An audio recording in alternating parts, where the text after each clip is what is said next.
బిల్లుల ఆమోదానికి గవర్నర్ కాలయాపన చట్టవిరుద్ధం. గవర్నర్లకు రాజ్యాంగ విటో అధికారాలు ఇవ్వలేదు. వారు మంత్రివర్గ సూచనలు కట్టుబడాల్సిందే. ప్రభుత్వ నిర్ణయాలకు అడ్డుకారాదు. తమిళనాడు అసెంబ్లీ గవర్నర్కు పంపిన 10 బిల్లులు ఆమోదం పొందినట్టే. వాటిపై రాష్ట్రపతి తదుపరి చర్యలు చెల్లవు. సుప్రీంకోర్టు సంచలన తీర్పు. బిల్లులపై నిర్ణయానికి గవర్నర్లకు నెల నుంచి 3 నెలల దాకా గడువు. ఈ తీర్పుతో ఇకపై తమిళనాడు వర్సిటీలకు ముఖ్యమంత్రి స్టాలినే ఛాన్సలర్. వీసీల నియామకాలకు దారి సుగమం. సుప్రీం తీర్పు చారిత్రాత్మకం. గవర్నర్ రాజ్భవన్ను వీడి వెళ్ళిపోవాలంటూ డిఎంకే మిత్రపక్షాల డిమాండ్. ఇక చూస్తే తమిళనాడు, అదేవిధంగా వెస్ట్ బెంగాల్ ఇటువంటి రాష్ట్రాల్లో అయితే గవర్నర్ వర్సెస్ సీఎం ఇదైతే గత కొంతకాలంగా కొనసాగుతుంది. గతంలో మమతా బెనర్జీ, అదేవిధంగా ప్రస్తుతం సీఎం స్టాలిన్ వీళ్ళైతే ప్రధాన ఆరోపణలు అయితే మేము పంపించినటువంటి బిల్లులను గవర్నర్ ఆమోదించడం లేదు, పెండింగ్లో పెడుతున్నారు. దానివల్ల మేము తీసుకురావాల్సిన చట్టాలు కానీ ఏదైనా సంస్కరణలు తీసుకొస్తే అవి పెండింగ్లోనే ఉంటేనే ప్రజలకు మేము ఏం చేయలేకపోతున్నామని చెప్పేసి గతంలో మమతా బెనర్జీ కూడా గవర్నర్ వ్యవస్థపై ఆమె తీవ్ర వ్యాఖ్యలు చేశారు. ఇప్పుడు ప్రస్తుతం సీఎం స్టాలిన్ అయితే గతంలో సుప్రీంకోర్టు కూడా వెళ్ళి దానికి సంబంధించిన పిటిషన్ పై నిన్న సుప్రీంకోర్టులో విచారణ అయితే జరిగింది. అయితే సుప్రీంకోర్టు కొన్ని కీలక వ్యాఖ్యలు చేసింది.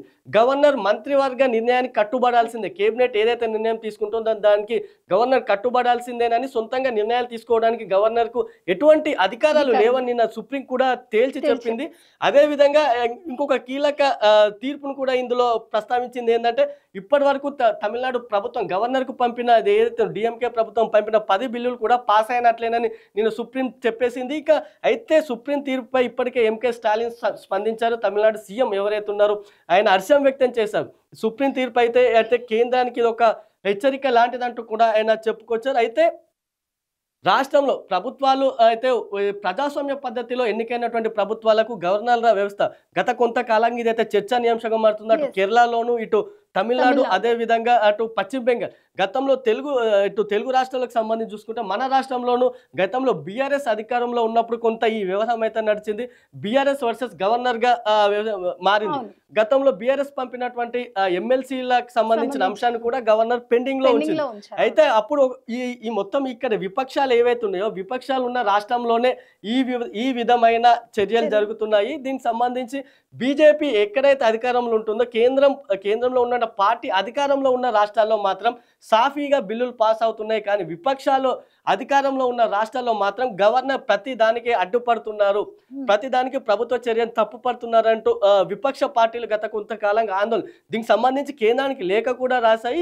అదేవిధంగా రాష్ట్రపతి కూడా లేఖ రాసిన పరిస్థితి ఉంది. ఈ క్రమంలోనే సుప్రీంకోర్టు తీర్పు ఏదైతే ఉందో గవర్నర్ వ్యవస్థ, గవర్నర్ ఇదేని అడ్డుకోరాదు, కేవలం కేబినెట్ ఏదైతే నిర్ణయిస్తుందో ఆ నిర్ణయాలకు గవర్నర్ కంపల్సరీ కట్టుబడాల్సిందేనని ఆయన సుప్రీంకోర్టు కూడా స్పష్టంగా చెప్పింది. ఇక సుప్రీంకోర్టు ఒకసారి చూస్తే ఎన్నికైన ప్రజాప్రభుత్వాలు చట్టసభల్లో ఆమోదించిన బిల్లులకు సమ్మతి తెలపకుండా అలాగని వెనక్కి పంపకుండా ఏళ్ల తరబడి కాలయాపన చేసే కొందరు గవర్నర్ల తీర్పు ఫుల్ స్టాప్ పెడుతూ సుప్రీంకోర్టు చారిత్రాత్మక తీర్పునిచ్చింది.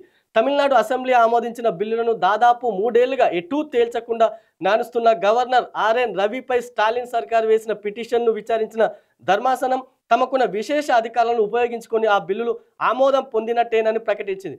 అంతేకాకుండా ఇకపై చట్టసభలు పంపే బిల్లులపై నిర్ణయాలు తీసుకోవడానికి గవర్నర్లకు గడువు విధిస్తూ సంచలన ఆదేశాలు జారీ చేసింది. దీనికి సంబంధించి సుప్రీంకోర్టు తన విశేష అధికారాలను కూడా నిన్న ఉపయోగించుకొని అటు 10 బిల్లులు కూడా పాస్ అయినట్లు ప్రకటించింది. అంతేకాకుండా గవర్నర్ ఇకపై నెల నుంచి 3 నెలల లోపే చట్టసభలు పంపినటువంటి బిల్లులను క్లియర్ చేయాల్సి ఉంటుందని చెప్పేసి సుప్రీంకోర్టు ఒక గడువు అయితే విధించింది. ఎందుకంటే ఇక్కడ మనం చూడొచ్చు, స్టాలిన్ సర్కార్ గత 3 ఏళ్ల క్రితం పంపిన బిల్లులు అవి 3 ఏళ్లుగా వాటిపై నిర్ణయం తీసుకోకపోతే వాళ్ళు తీసుకొచ్చే చట్టాలు ఇంకా ఆమోదం ఎలా పొందుతుంది, అదేవిధంగా అమల్లోకి ఎలా వస్తాయి.